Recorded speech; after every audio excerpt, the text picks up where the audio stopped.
안녕하세요. 무협 전문 채널 초리대감입니다. 이번에 다룰 내용은 바로 김용 무협소설 네임드 중 최고의 행운왕 베스트 11을 알아보는 시간입니다. 과연 최고의 행운왕은 누가 될 것인가? 궁금하시죠? 지금 바로 시작하겠습니다.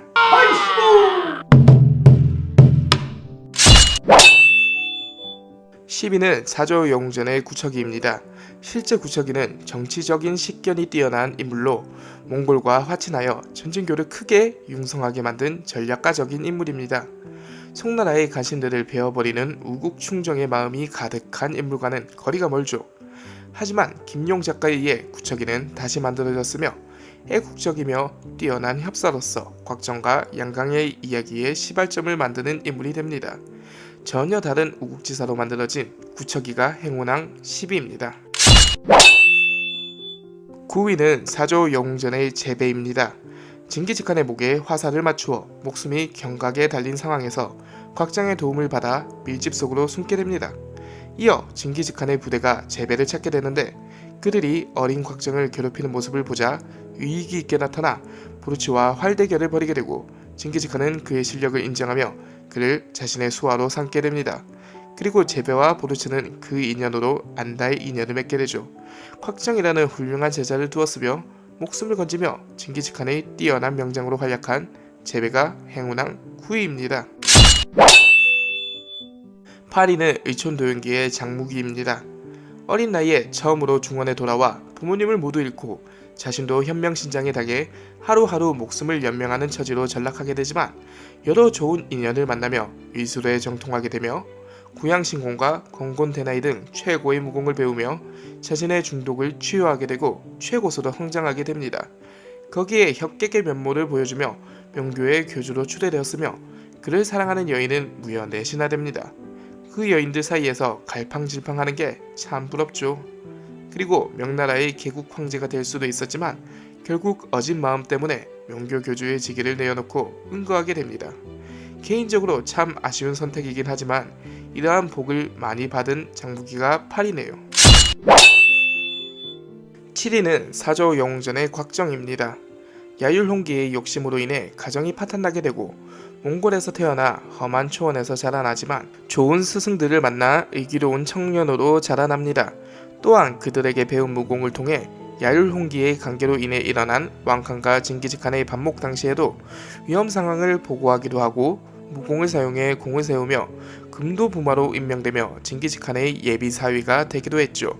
거기에 그치지 않고 아버지의 복수를 위해 강남으로 돌아갔을 때에는 황룡이라는 여인을 만나게 되고 그녀의 내조를 통해 뛰어난 고수들을 스승으로 모시며 최고수가 되는 기반을 마련하게 됩니다.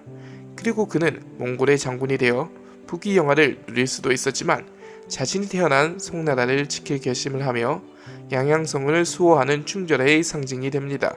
아마 제 생각으로는 남송의 명장 악비를 존경하는 김용 선생이 곽정을 선택하여 악비와 같은 충절의 상징으로 삼고 싶었던 것 같기도 하네요. 이러한 곽정이 행운왕 7위에 선정되었습니다. 6위는 의촌도연기의 주원장입니다. 입지전적인 인물이죠. 가난한 농부의 집안 출신에서 굶어 죽은 형제들 중에서 어떻게든 살아남아 스님이 되기도 했다가 결국에는 명교에 입문하게 되어 전쟁에서 그 영향력을 넓히며 배분은 낮지만 원나라를 무찌르기 위해서는 없어서는 안 될 존재가 되며 무역시위로 장무기에게 실력을 행사하며 명교 교주인 장무기가 스스로 물러나게 한 뒤 명나라의 창업 군주가 되었습니다. 행운보다는 실력이 더욱 빛났던 인물이라 할 수 있겠네요. 5위는 녹정기의 위소보입니다. 여춘원이라는 기방의 기생인 위춘방의 자식으로 자신이 한인인지 만주인인지 어떤 인종인지 그 씨를 알 수가 없는 위인이 바로 위소보였습니다. 그대로 살았으면 기생집의 만당꾼이나 심부름꾼으로 살았을 인생이었지만 모시팔이라는 무림인사를 도와주게 되면서 그와 얽히게 되며 황궁으로 들어가게 됩니다. 그곳에서 가짜 내간이 되어 황제와 친분을 쌓고 황제의 골칫거리인 오배를 제거하는 선봉이 되면서 황실에서는 출세길을 그리고 반청복명을 노리는 천지회와 얽히게 되면서 천지회의 청목당 향주가 되죠. 거기에 신룡교라는 사이비 종교에 얽히게 되면서 신룡교의 간부까지 되는 등 엄청난 출세길을 달리게 됩니다. 무공에는 관심도 없고 실력도 없지만 미친 듯한 말빨과 속임수, 그리고 약간의 의협심, 가장 중요한 건 엄청난 행운들이 많았다는 것이죠. 최후에는 42장경의 비밀을 찾아내어 보물들을 얻었으며 7아내를 얻은 뒤 은퇴한 위소보가 어쩌면 진정한 행운왕이 아닐까 생각해보게 됩니다. 4위는 녹정기의 강희제입니다.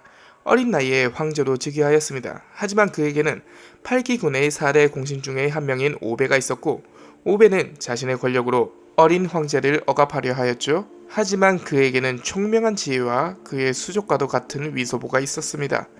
그는 뛰어난 계책을 사용하여 오배를 제압하였고, 이후 자신의 위험이 되는 오상계를 대표하는 번항들의 세력을 꺾었으며, 대만의 정시왕국 역시 무너뜨렸으며, 러시아와의 네르친스크 조약을 체결함으로써 청나라를 안정적으로 중원에 정착시킵니다. 동시에 강건성세의 시작을 열게 되었죠. 한국사에 등장하는 무능력하게 휘둘리는 단종과 비교하면 뛰어난 지혜와 뛰어난 용인술을 통해 중국사에 손꼽히는 명군이 되었습니다. 실력과 행운이 함께한 인물인 강희가 4위입니다. 3위는 천룡팔부의 다니엘입니다. 태어날 때부터 황태자입니다. 출신 성분이 다르죠.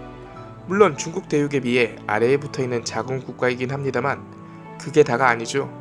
오는 또 키막히게 좋아서 육맥신공과 북명신공, 그리고 능파미보와 같은 엄청난 신공을 익히는 것도 모자라 얼굴도 잘생겨서 이 여자 저 여자 꼬시고 다니죠.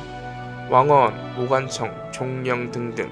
거기에 소봉과 오해가 생겨 술대결을 한 뒤에 개방방주인 소봉이 먼저 의형제를 제안하지를 않나. 전투 센스나 무공에 대한 관심이 제로라서 좀 그렇지만, 물론 부모를 같은 날에 잃은 슬픔도 있지만 그 반사 효과로 썸 탔던 여성들을 다 취할 수 있었으니 그 또한 복이네요. 이런 행운꾼 다니엘을 3위로 올립니다. 2위는 천룡팔부의 허죽입니다. 학렬 낮은 소림사의 승려일 뿐이었으나 진룡기국에 우연히 참가하게 되어 무해자의 공력을 모두 전수받아 내공 최고수가 됩니다. 그것도 모자라 천산동무와 이추수의 공력까지 흡수하였으며 소유파의 장문인이 되었고, 거기다가 서하의 은청공주와 혼인하며 서하국의 부마까지. 원래라면 그냥 땡중이었을 텐데 그냥 인생 한방이네요, 한방. 거기에 자신의 부모님의 정체가 소림사의 방장인 현자이며 4대 악인 중 2인자인 여빈왕인 것까지 알게 되었죠. 다만 부모를 당일 잃어버린 아픔이 있긴 하네요. 이러한 상황들을 가감하여 허죽을 2위로 올려보았습니다. 네, 1위는 바로 혁객행의 석바천입니다. 개잡종이라는 이름 없는 거지로 등장하여 글도 쓰지 못하며 구걸이나 하던 신세였지만 여러 기연을 통해서 음양의 조화를 이루어내며 무림 최고수로 성장합니다. 어느 정도 강한가 하면 세계관 최고수인 영도주, 목도주가 공격을 해도 전혀 먹히지 않는 수준입니다. 천룡팔부의 무명승과 같은 수준이라 할 수 있죠. 또한 김용 작가의 언급으로 부모로 예상되는 석정과 민유를 가르치며 아수를 아내로 얻어 행복하게 사는 결말이라 하니 돈도 찾고 사랑도 찾고 자신도 모르는 새에 무공 최고수에까지 오르게 되는 이처럼 행복한 이가 또 있을까 싶네요. 이렇게 10위부터 1위까지의 순위를 알아보았습니다. 그렇다면 마지막으로 살아남을 최후의 1위는 과연?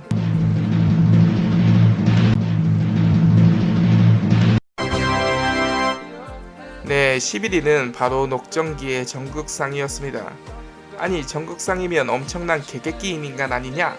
그리고 위소보에게 손가락도 잘리고 빚쟁이가 되며 엄청나게 괴롭힘 당했을 텐데 라고 말하실 분들이 계실 것 같습니다. 하지만 실제 역사에서의 정극상은 대만 정씨의 암적인 존재로 할머니의 총애를 믿고 권력 다툼을 하다 정씨 왕국을 망하게 만들며 많은 한족들에게 지탄을 받는 대상이었지만, 그는 강희의 보호 아래 여생을 편안하게 부귀를 누리다 세상을 떠났습니다. 인생사에 권선징악이라는 것은 없다는 것을 보여주는 정극상이죠. 크게 생각을 해보게 하는 계기를 주는 인물인 것 같아 정극상을 11위로 선정하였습니다. 행운왕 순위 101, 여러분 재밌으셨나요? 다음 시간에 더욱더 재미있는 주제로 여러분들을 찾아뵙도록 하겠습니다. 시청하시는 분들 모두 좋은 하루 보내세요. 감사합니다.